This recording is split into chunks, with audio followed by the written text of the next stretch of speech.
And we've been joined by UConn coach T.J. Weist. The Huskies are 1-9 overall, 1-5 in the American Athletic Conference. UConn was in action this past Saturday at Temple. UConn won the game 28-21. The Huskies back in action this Saturday at Rentschler Field against Rutgers for a noon Eastern Time start on ESPNU. And as we mentioned earlier, Yawan Smallwood is the American Athletic Conference Defensive Player of the Week. Coach, thanks for joining us on the call. If you could take a minute to tie up the come-from-behind win at Temple, maybe a word or two on Yawan's performance, and then tell us what you expect to see back at home against Rutgers on Saturday, please. Sure, it was a great win for us. Finally our players came around. Obviously, we were down 21-0 at halftime, and they responded in the second half. And one of the first times all season really put everything together, offense, defense, and special teams. Our guys just responded, really stopped beating ourselves, and really proud of the way the team came through at the end and did a good job on defense, really shutting them out in the second half. Obviously, Yawan came at the end there with a big sack and an interception for a touchdown, so he really deserves that award. So we're just excited. We want to keep that momentum going these last two home games and look forward to Rutgers coming to our place and on Saturday, and just kind of continue what we did in the second half, just playing smart football. We'll take questions for Coach T.J. Weist. Please hit *1 on your telephone to join the queue, and then the operator will introduce you.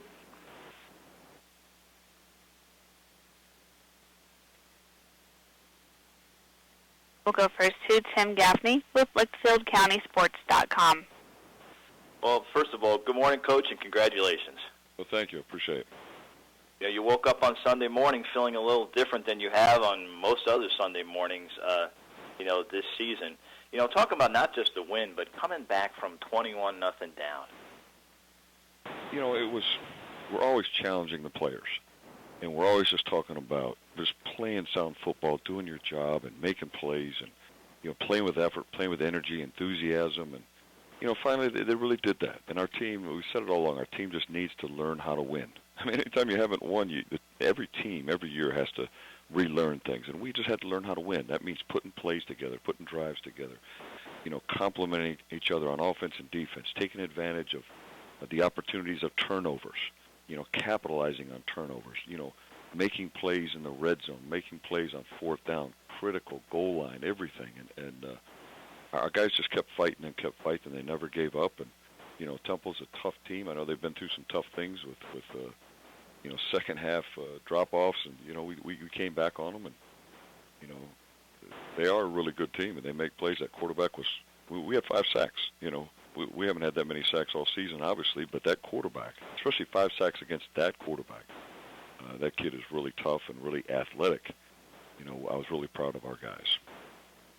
What did you see different from Casey game 2 starting? Different statistical week, but what did you see from him, especially in the second half? You have that kind of eye on the tiger look in his eyes, or?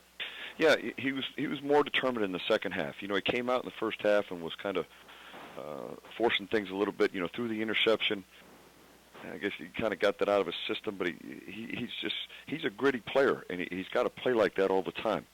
He's got to play with a little more of a mentality out there of every snap, because they're going to give us pressure and those things, and that's what he did in the second half. He got a little pissed off and went out there with a purpose, and really did a good job. Really did a good job reading defenses and making sound decisions and protecting the football, and just got it to Jeremy. We didn't throw a lot. We had a run game was better, but the throws that he made in the second half were really good.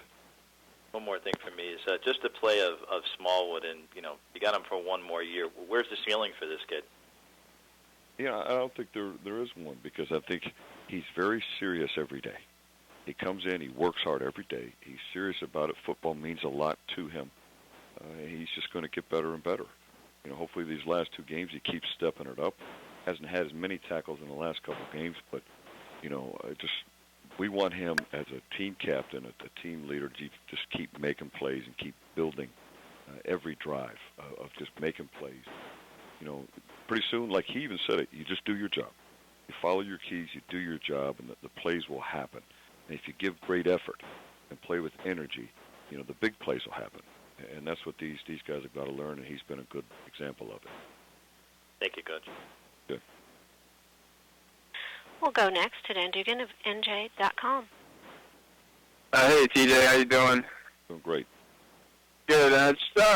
Rutgers obviously announced they're changing quarterbacks to Chase Dodd. Just curious how that affects you guys at all. Well, obviously we're looking at the film and kind of getting a feel for, what kind of momentum they got and how he's going to handle this offense. We look more at the coordinators more than anything and kind of what their track record is. But I think we're going to have to stop them. They're kind of a balanced attack, so we're just going to have to mix things up and try to confuse them a little bit. And obviously, we got to keep getting pressure. We got to keep getting pressure on the quarterback. As simple as. Is it a little different? Oh, sorry. Is it a little different with a guy like him who's not just one of these backups who there's no track record? I mean, he's obviously played a lot, but easy to get film on. Does that change things at all? Make it easier almost to prepare? Yeah, I think so. I wouldn't say easier, but it's a little more defined for us. A little more defined, and you're not sure what you're going to get. So, but it all becomes just about momentum. It just becomes about, us playing with energy and making our plays. There's not a lot of big adjustments we can make right now late in the season. We're like anybody else. We're just as banged up as everybody else, and at times it becomes limiting, and we just got to play solid defense. There's no magic schemes that are going to win it. Just like last week, we didn't call too many different defenses or offensive plays. Our guys just made plays. And then just one last one. Obviously Brandon Coleman's a guy who kind of poses a lot of threats, but it seems like defenses have done a pretty good job keeping him in check for the most part. What do you see on film that teams are doing that obviously you guys will probably try to emulate? Well, I think it's down to our guys not getting out of that's really what it comes down to. So many times we kind of beat ourselves by overthinking things, by not playing fast, by not really playing sound. We just got to keep getting pressure. We've got to I just keep focusing on our team. Really, that's what it comes down to, is really focusing, doing our job. And that's what happens. We came out in the second half, and we got rid of the mistakes. We just played football. We didn't get out of position. I think that's going to make all the difference in the world. All right, thank you. And do we have any other questions for Coach Weist, please? Coach, thanks for your time this week. I look forward to talking to you again next Monday. Well, that last thing I do want to, can I say something else? Of course, yep, absolutely. Just want to congratulate our women's field hockey team for winning the national championship. Coach Stevens done a great job for UConn and for her. Of course, that's a tremendous accomplishment as well. So thank you for acknowledging that. And then, again, we'll have a great Thanksgiving. Look forward to talking to you again next Monday. Thanks. All right. That is UConn coach TJ Weist. The Huskies at home against Rutgers Saturday afternoon, noon Eastern time, start on ESPNU.